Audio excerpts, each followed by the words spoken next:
तो भाई फाइनली वसुधा का हो चुका है ग्रैंड गृह प्रवेश।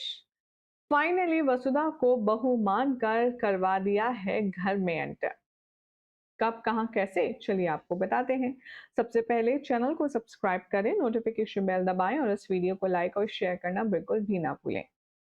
टीवी सीरियल वसुधा के आने वाले एपिसोड में अब आप देखेंगे कि जब दादी सा के सामने पूरा ये सच निकल कर बाहर आ जाएगा कि वसुधा ही देव की पत्नी है और देव ही वसुधा का बींद है, तो अब यहाँ पर दादी सा चंद्रिका को समझाने की कोशिश करेंगी कि तुम्हें वसुधा को एक्सेप्ट कर लेना चाहिए और उसे अपने घर की बहू बना करके उसे अपनी शोभा बनाना चाहिए। चंद्रिका इस बीइंग चंद्रिका वो अड़ी रहेगी और वो कहेगी कि माँ जी सा माफ कीजिएगा, लेकिन हमारा ये दिल मानने को तैयार नहीं है कि हमारे घर की बहू वसुधा जैसी लड़की हो सकती है। ये सुनकर के माजिसा यानी कि संतोष गुस्से में आती है और पूछती है, अच्छा एक बात बता, इस लड़की में आखिर कमी क्या लगती है थारे को? तभी चंद्रिका कहती है, अनपढ़ है, पढ़ी लिखी नहीं है, तौर तरीके नहीं जानती। इसी के साथ ये हमारे घर की नौकरानी है, हमारे घर में काम करती है, इसे हम बहू कैसे बना सकते हैं?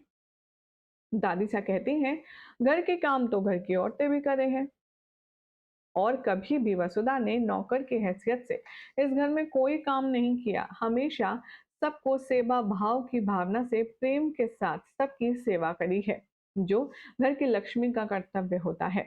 बस बहुत हुआ चंद्रिका, जो सालों पहले मैंने गलती दोहराई थी, अब तू भी वो गलती मत दोहरा। तू दोबारा संतोष मत बन और इसे दोबारा चंद्रिका मत बनने दे।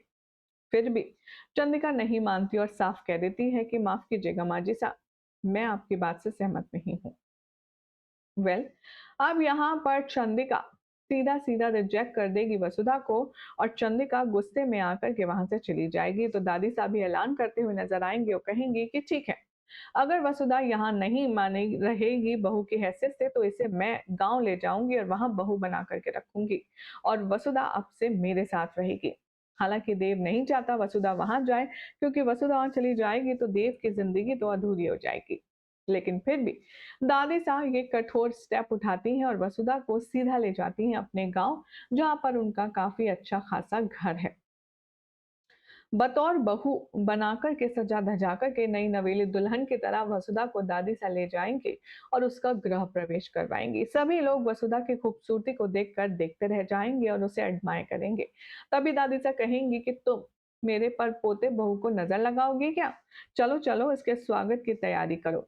कलश गिराकर हाथ का छापा छोड़कर लक्ष्मी के जैसे पैर बना करके वसुधा का गृह प्रवेश करवाया जाएगा और उसके साथ में इन पूरी रीति रिवाज को निभाने के लिए देव भी होगा। देव हालांकि ऑफिस के सिलसिले में वसुधा को गांव में छोड़कर चला जाएगा, जिस पर दादी सा कहती आएंगी नजर कि मैं जानी हूँ बीनी, तो काम का बहाना इसलिए कर रही है ताकि तुझे तेरे देव की याद ना आए।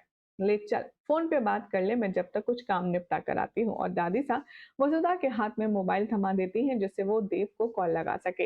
वेल, अब ये खूबसूरत कहानी शुरू तो हो गई है। वहां दूसरी तरफ आप देखेंगे कि देव वसुधा को कहेगा, मेरा मन नहीं लग रहा है, तुम जब से गई हो ये घर खाली खाली काटने को दौड़ रहा है।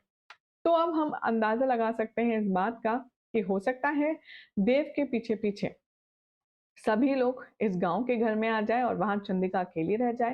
वेल, अगर ऐसा होता है तो मजा बहुत आएगा, क्योंकि वसुधा से ही घर है, ये बात चंद्रिका को जब समझ आएगी तो ये देखना होगा बेहद इंटरेस्टिंग कि वो वसुधा को अपनाएगी या अभी भी अकड़ में रहेगी। क्या लगता है आप सभी को? कमेंट कीजिए। चैनल सब्सक्राइब करें, नोटिफिकेशन बेल दबाएं और देखते रहिए सीरियल से अप्पा।